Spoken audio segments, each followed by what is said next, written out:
Ohio State fans are looking for this team to get healthy, both literally and figuratively, and we saw signs of that against Michigan State. Certainly, the defense can be commended for what it did to Michigan State. I'm going to be a glass half empty guy for just a split second to mention, of course, the special teams maybe gave a larger assist than anything I can imagine in recent times, with 5 consecutive punts inside the 6-yard line. And then also a Michigan State offense that certainly Sparty's still good. They're 6-4. They're going to go to a bowl game. They've beaten the likes of Penn State and Purdue this season, so they've been strong on occasion, but little beat up at running back and wide receiver, and a quarterback issue with Brian Lewerke and now Rocky Lombardi. So it's not a fully charged Michigan State team, but for the Buckeyes to go up there in what was considered to be a field goal game by Vegas and to win it by 20 and get the running game going in the second half was probably the biggest sign of life for Ohio State football this week. Yeah, there were a lot of good takeaways from that game, Mark. Ohio State had 3 takeaways in the game, obviously. Turnovers, a couple fumbles, one of them for a touchdown. Michigan State as much self-destructed as Ohio State took the game from them. One of the turnovers was a snap that hit the motion man in the end zone, and Draymond Jones from Ohio State fell on the ball, and that took a 9-6 game up to 16-6. Now, you have to admit, as you mentioned a moment ago, Michigan State was backed up to its own goal line because the Ohio State punter, Drew Chrisman, in the gunner in the play, Terry McLaurin, the wide receiver, got down there and downed the ball at the 1-yard line. So time and again, Ohio State was able to execute that on the punt. And that field position, you hang around long enough and wait for the other team to self-destruct, and that's exactly what happened. Earlier, Michigan State, it was a 1-point game, 7-6. They took a safety after Ohio State had downed the ball at the 1-yard line because Mark D'Antonio didn't want the team to have to punt the ball out of the end zone, was worried it could have resulted in a touchdown or great field position leading to a touchdown. Well, that was bad strategy because they kicked off out of bounds and Ohio State took over on the 50-yard line anyway. So, and got the 2 points. So right there, the field position game with the punting got them 9 points right there, just as easy as can be. Later in the game, Michigan State mishandled an option pitch from Rocky Lombardi to one of the running backs. Went off of his pads. It was a bad pitch, and Ohio State recovered that. I think they punched that one in on a short field as well. So the game went from 9-6 to 23 or 22. My math is all kind of fuzzy at this point, but it escalated very quickly, obviously, and Ohio State took control, got out of there with a 26-6 win. So yeah, it was. When you go on the road and you beat a team, a top 20 team like Michigan State, and beat them by 20 points, you would think you would get much more credit. But I think national people who actually sat down and watched the game saw that it was Ohio State's defense, special teams, maybe not so much their offense, that really shined in this game. And some people are holding that against Ohio State, I guess, at this point. But, their win, if you looked at the results on paper, should have been just as impressive as what Washington State did at Colorado, what West Virginia did to TCU. But Ohio State doesn't get much credit for it in the polls or with the football playoff. And, again, now I'm going to climb back up on my soapbox one more time. Forget about the resume. Forget about the playoff. Ohio State's got to beat Maryland and got to beat Michigan, or the season is in many ways a complete loss. Yeah, so all the plays you mentioned as turnovers certainly could be judged as turning points in the game. I'll add one more.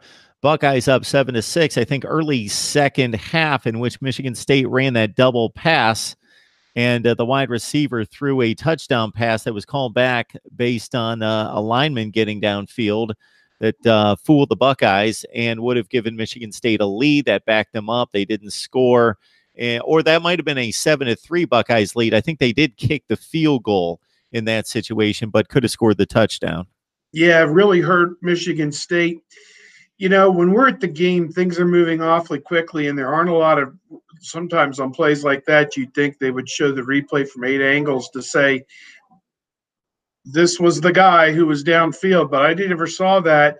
I did see some screen grabs later on, maybe from Twitter or whatever, that Michigan State did in fact have a lineman somewhere between 3 and 6 yards downfield. I'm not sure exactly in college football what that rule is, if it's 3 yards, 5 yards, whatever it is, but he was beyond the line of scrimmage before the wide receiver threw the pass. So I guess it was a good penalty.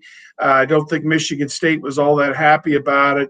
To me, a lot of times things like that are almost like a technicality. And the other thing about it was the lineman was clear on the other side of the field, so it honestly had no impact on the play. And for him to have been more than 2 or 3 yards downfield, he obviously didn't get there much before the ball had been released. So I don't know. It's a rule. It's probably a good rule. Watching the Ohio State-Michigan State game, I'd say the offenses need every advantage they could possibly get.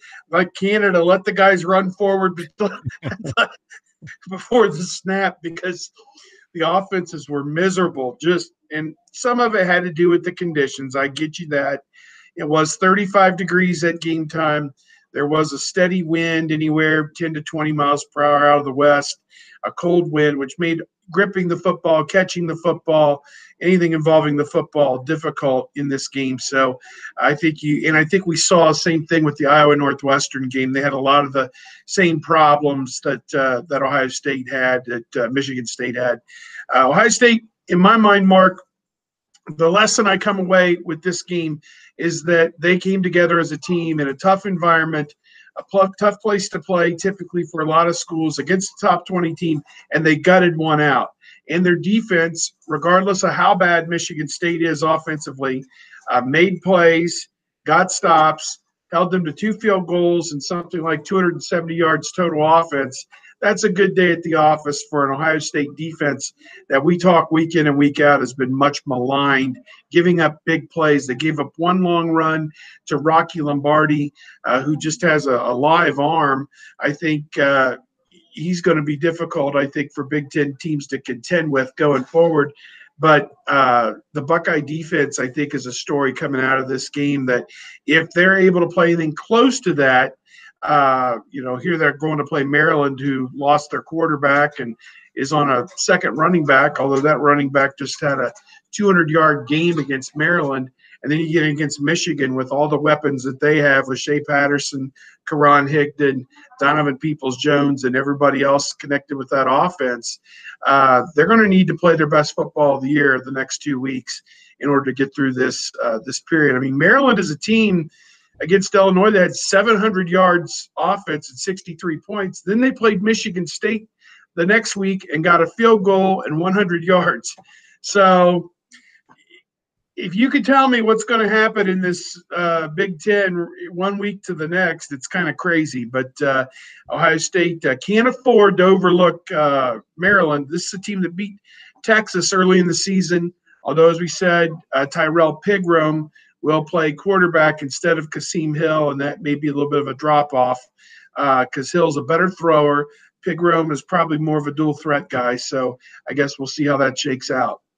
And that being said about Hill being the better thrower, this Maryland passing offense was in the bottom 5 or 6 in the nation in yards per game. The rushing offense is in the top 20 with, as you mentioned, Anthony McFarland, who was a highly recruited running back, actually the son of Booger McFarland, who does Monday Night Football now at ESPN. And also you've got Ty Johnson, who's been in the Big Ten for quite some time and a leading rusher there at Maryland ever since he stepped on campus. And both those kids are averaging over 7 yards per carry. So certainly a challenge to the Ohio State rush defense, if not the pass defense. Maryland, it's very odd. You mentioned the explosion against Illinois, and they scored 32 against Indiana, but sandwiched in there 3 points against Michigan State and nothing, a goose egg against Iowa. So Ohio State, they're a substantial favorite, as they should be, but it's only around 2 touchdowns, which somewhat surprises me, even though the game's on the road. Yeah, I think maybe the odds makers are of a belief that Ohio State is coming off an emotional win at Michigan State, where You had to go to extraordinary effort in a kind of a physical sledgehammer type game. It's natural to have a letdown in this week after that game and leading into the Michigan game. It is natural to have that type of a letdown.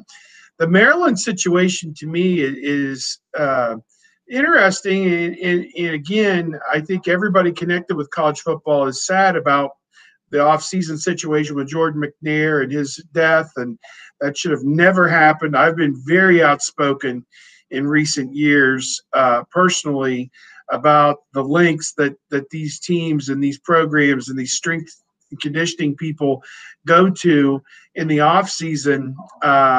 It's almost counterproductive, it seems to me at times.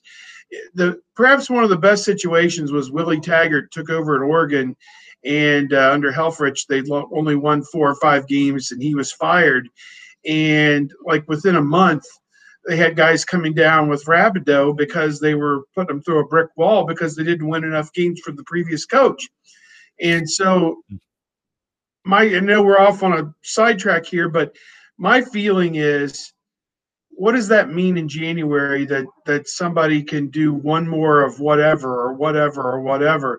The most important thing is sports performance, is getting those people so that they perform their best on the field for 12 Saturdays between September and November. And I know toughness and mental toughness and back them into a corner and see how they respond and all that stuff is important. I get that. But my hope is that that situation at Oregon, this situation in Maryland, there was a situation in Iowa not too long ago, different places. We've had people who've overdone it and treated people the wrong way, treated them like dogs, not human beings, not college students, not athletes.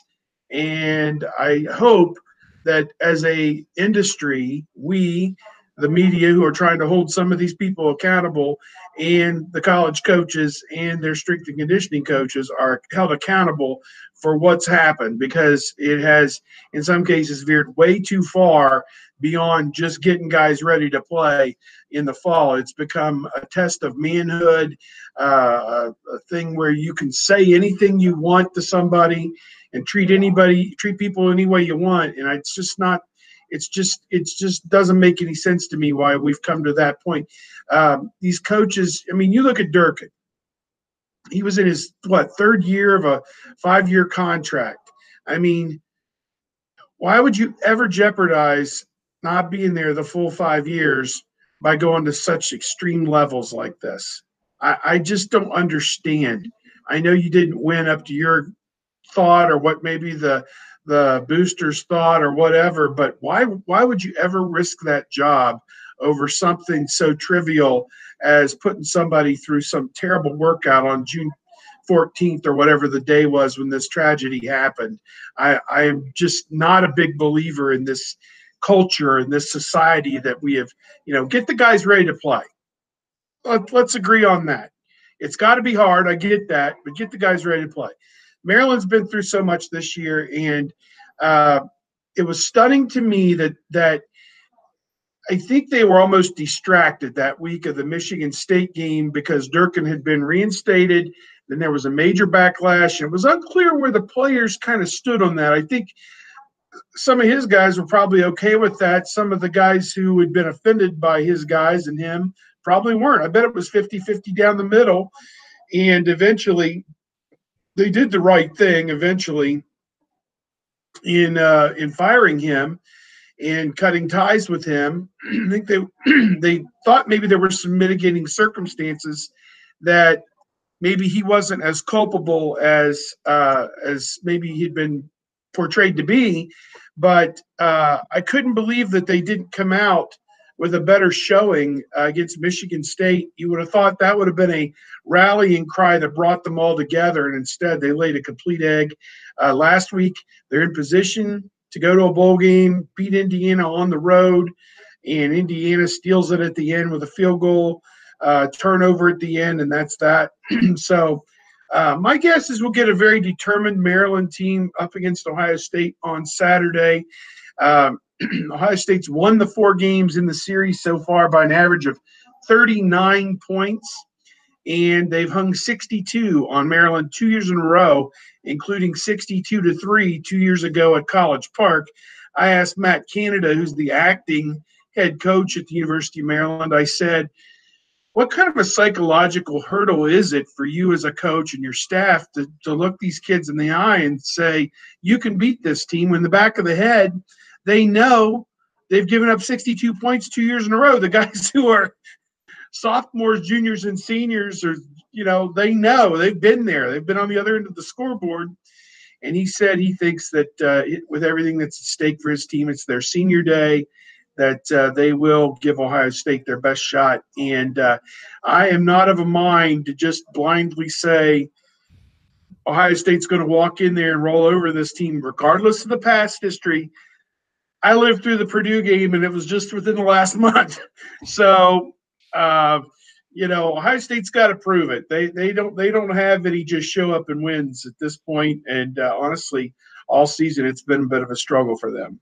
Well, I think it's going to be more in the 20 range than what it's been in the 45 to 50 range myself. The teams will actually play on Saturday, so it doesn't matter what I think. I am going to reach back real quick, Steve, just to extend a couple points that you made that I think are extremely important. Just as caring people, what we should expect of each other shouldn't even come close to what was exhibited on the practice field at Maryland. As caring human beings, competitive, wanting to win, wanting to prepare, wanting to challenge and toughen up a team, that's one thing. But as caring human beings, that's completely unacceptable, of course. And as you mentioned, even if somebody's not caring about the other individual, just being smart as a professional, trying to preserve their own career and their own livelihood, they should be smarter than that. The other thing that comes to mind when you paint that narrative, Steve, is it interests me that I went to a luncheon, and you've heard this guy speak many more times than myself, but Jim Delaney at ESPN. And he spoke about when he was a varsity basketball player at the University of North Carolina, where they went to a Final Four while he was there. So we're talking North Carolina basketball. We're not talking about some NAIA school. And he compared the toll that the season took on and what was expected in regards to time commitment and effort and all of that out of those first-rate Division I athletes in 1968 versus what is expected out of these kids now. And it's in two different universes.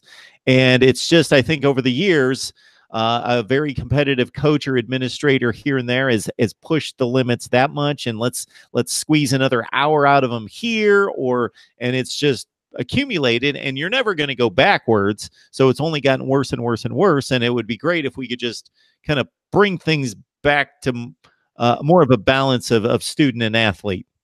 They are trying really hard to do that. I think schools with resources are trying to give players the kind of comfort and respect that they can. I think for some of the lower level FBS conferences and schools, perhaps they are struggling a bit with some of that.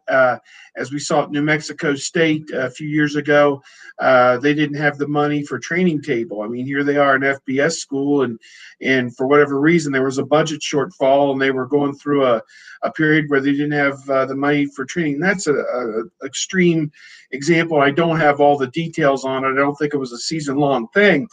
But they put in a 20-hour rule, and I'll be doggone if anybody, connected with any of these programs is devoting just 20 hours a week to any of this, because the film study, lifting, the meetings, the travel, practice, warming up for practice, sitting around the hotel the day of the game. I mean, I presume if you're sitting there waiting to play a night game at 8 o'clock, you can get your schoolwork out, from noon to 2 and do a little bit of schoolwork, I guess. I would hope if you need to get anything done, I would hope you have the time during the day to be able to focus a little bit on that. And they take tutors with them on the road and different things like that. Ohio State has now got a situation where the kids come off the practice field and can go right into a separate room and have their training table meal there at the facility. They have a set-aside facility for tutoring and academic support, which is tremendous as well.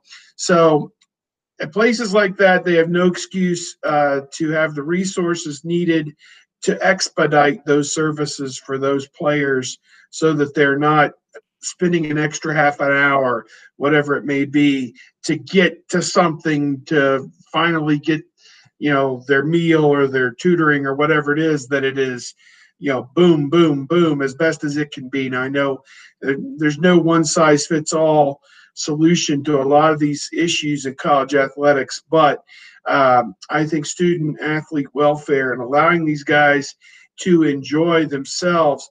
Ohio State was coming off a very difficult loss at Purdue, and it would have been human nature to say, well, we're going to go out there. They had an open week the following week, but we're going to go out there and we're going to, practice every day. They didn't do that. They took Sunday and Monday off. They practiced Tuesday, Wednesday, Thursday.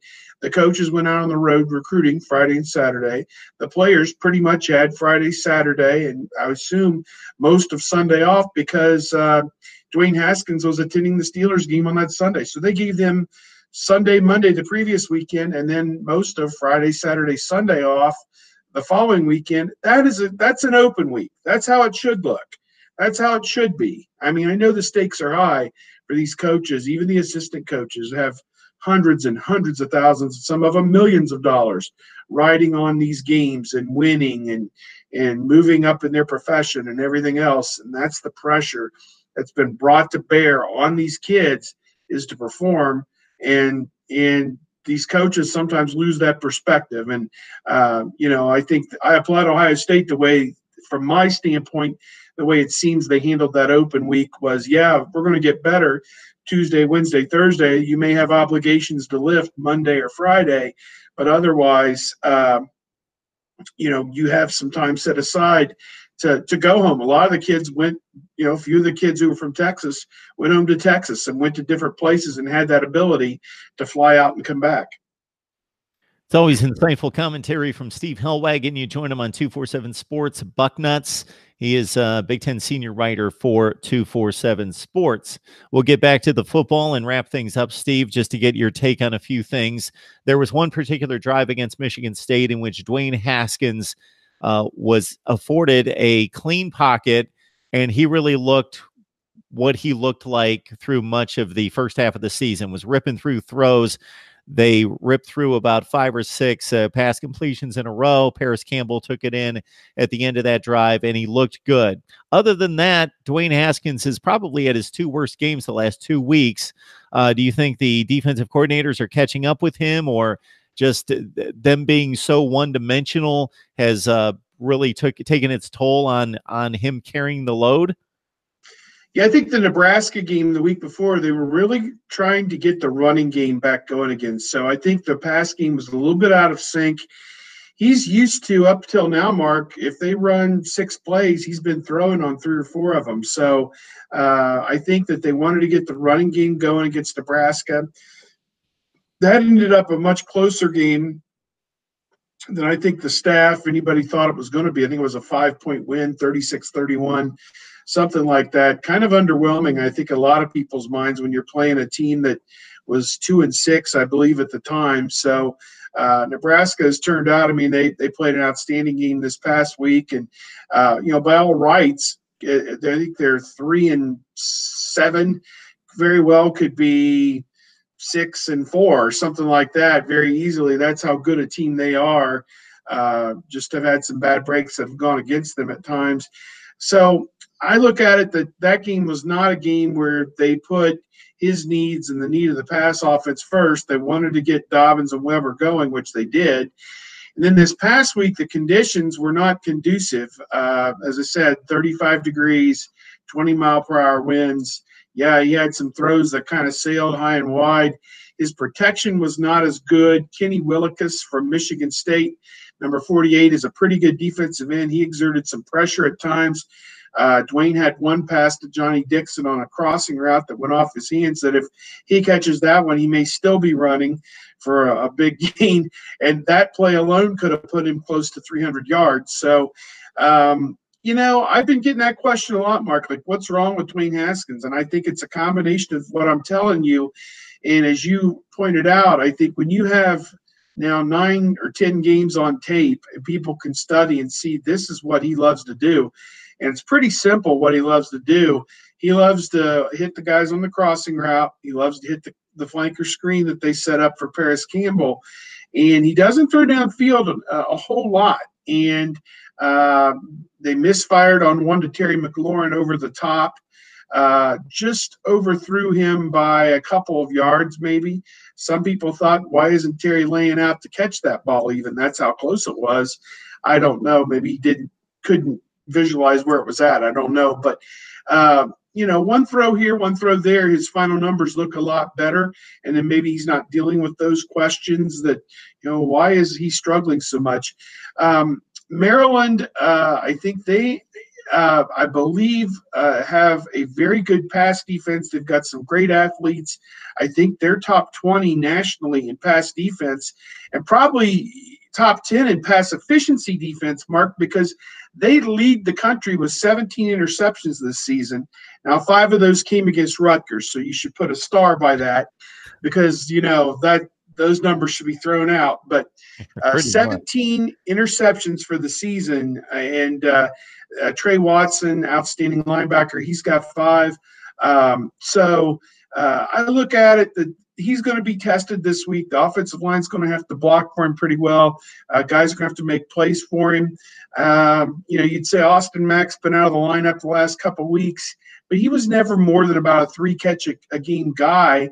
The upperclassmen, Dixon, McLaurin, and Campbell have been carrying the load, and KJ Hill as well. Those 4 guys have been the mainstays in this offense. So I'm interested to see how they do against Maryland, which seemingly has a legitimate pass defense.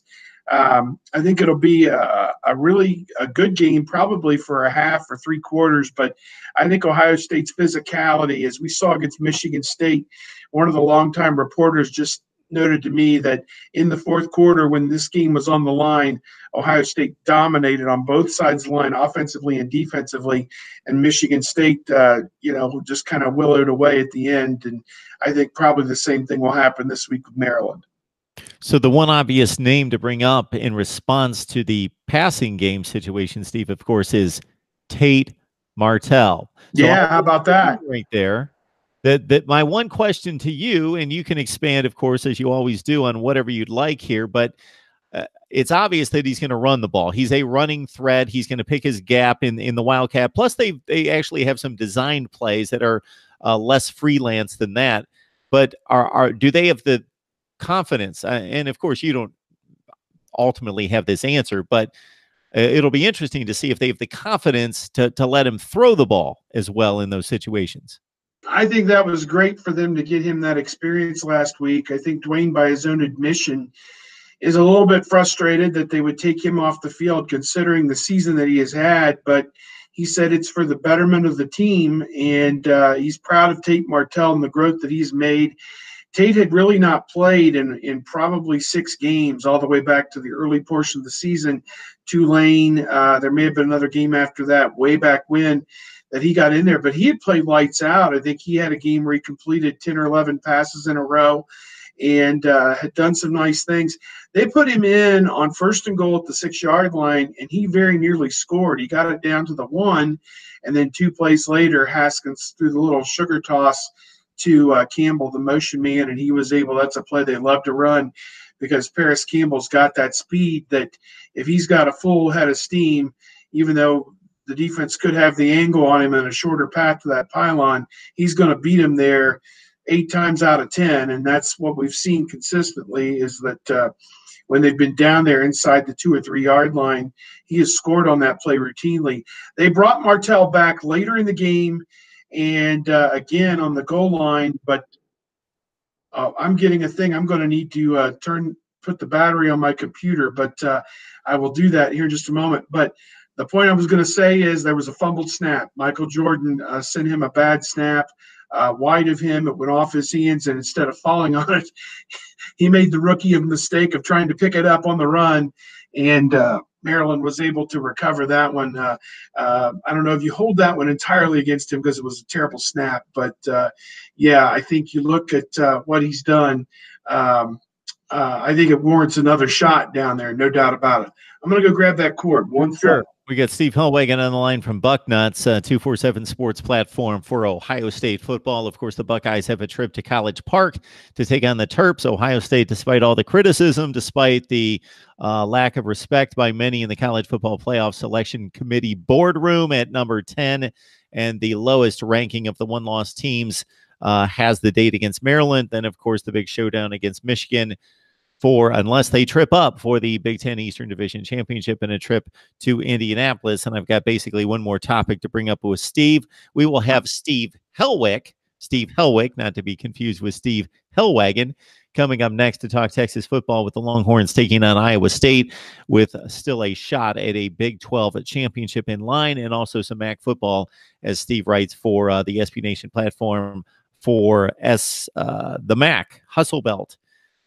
All right, Steve, I guess we got to go there in regards to what's been in the news for the past few days. So we're going to leave it on a down note, unfortunately. Is there any reason for any of us to read through on any of this chasing of the story regarding what Zach Smith apparently said and what Urban Meyer apparently heard on the practice field or in the facility somewhere at some point?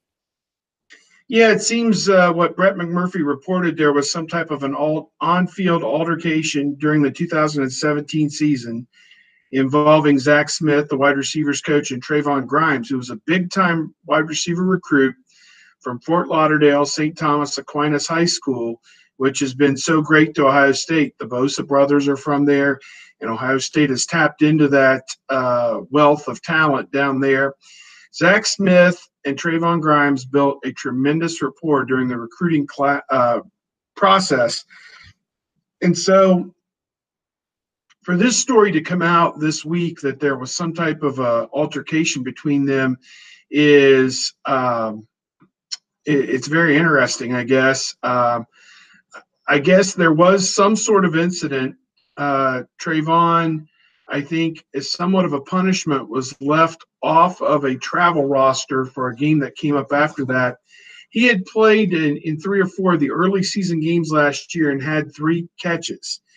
And, I mean, we talk about this wide receiver group. All the guys who are here now were there last year. Hill, Campbell, McLaurin, Dixon, Victor, Mack. It was not realistic that a true freshman was going to break into that group and play a whole lot. So I think Trayvon Grimes may have been a little bit frustrated by his role, maybe didn't take to the hard coaching that Zach Smith may have had with him. It was alleged that a racial epithet was used in the process of a practice or coaching or however it was. And Brett McMurphy ran with that allegation. I don't think he's got Trayvon Grimes on the record saying he ever was told that. What he has is people at Florida saying that that's what Trayvon Grimes told them. Trayvon Grimes' estranged father, LeBron, I believe is his name, saying that that's what Trayvon had told him. An uncle told, or a supposed uncle or friend of LeBron told him that. So there's a lot of secondary information here. And you never know where there's smoke, there's fire. But when the report hit the internet yesterday on Stadium, Ohio State wide receivers came out of the woodwork. And almost immediately it was Paris Campbell, Terry McLaurin, Austin Mack was very outspoken, saying that they were there. I think some of them said they helped pry the two apart, that what was allegedly said was never said in the course of that incident. And moreover, to the point of saying, had anything like that ever been said, there would have been an immediate revolt right there on the field, and I'm sure that the coach would have been out of a job. Ohio State acted very swiftly. Gene Smith, the athletic director, Michael Drake, the president, who are both African Americans, issued separate statements saying that they had no knowledge of any such incident. Everybody that is under their purview at Ohio State, not that Zach Smith is currently under their purview.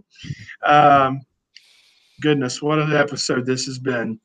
Nobody at Ohio State can recollect that this ever happened. So we talked to Paris Campbell again today, or at least our first chance to talk to him. And he said that we reacted out of love for our university and our program and our coaches to say that this never happened. This is not a program where something like anything like that's abided. I said unequivocally what was reported did not happen. He said unequivocally that did not happen. And he was there apparently during this alleged incident. So what you had, and we could talk for hours about this, but what you had was a report about Trayvon Grimes transferring.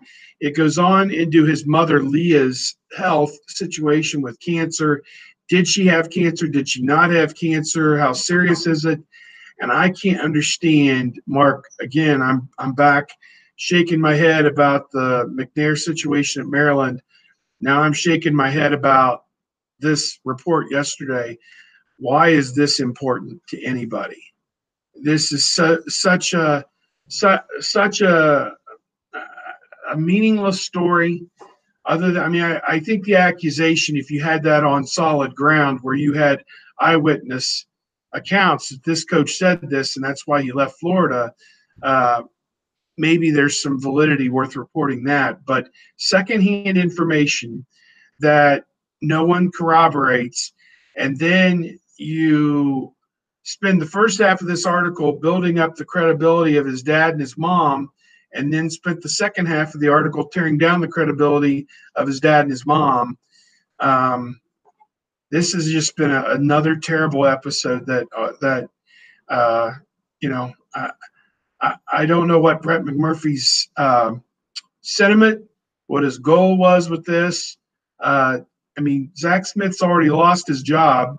It sounds like he's trying to portray Ohio State as a renegade program where the coaches can mistreat the players and use racial epithets, I guess is what he's trying to say, that Urban Meyer allows that or abides that, is what seems to be his end game here, is to put more shade on Urban Meyer, I guess.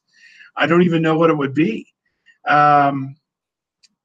Reports that Trayvon Grimes asked the Florida sports information director, who had gotten requests from McMurphy to talk to Grimes, that no, I don't want to talk to him, and would you please tell him to stop contacting my mother? I mean, at what point, what story are you chasing? I have never, ever in my 30-some years of doing this, ever had a story where I felt the need that I needed to harass somebody's mother about something involving their son and her health situation and trying to get her medical records. And was this a valid transfer? Did Ohio State go along with this to make it a valid transfer because he'd been wronged at Ohio State? I can't find the motives for this story. It seems like a big fishing expedition. And, he leaves it out there for the reader's interpretation, I think a lot of it. But sounds like it was a one-day blip. And, other than what we asked Paris Campbell about tonight, it really never came up in the course of the activities today. And I think that this is an episode that's behind them. And, I guess I don't know what else to say. I don't want to say anything more critical about Brett McMurphy, because I don't know what good that really does to name call and say things. But it just he didn't find a lot of support in the journalism community based on what he reported. I mean, he took her private information, her health, and put it all out there for everyone to see. For what purpose? I can't ascertain what the purpose was. I don't know why that was important. Why was that germane to this story? I don't know. Yeah, we could conjecture, certainly, but I don't think you want to do that. Neither do I. Considering the levity of this topic and what's being stated on the chat room involving things that could be talked about and asked next week during Michigan week, we will leave that to rest. We've taken up a ton of your time, Steve, so we appreciate it. Glad to do it, Mark. Thank you so much, Steve. We appreciate get together next week to talk about the game. Absolutely, we will.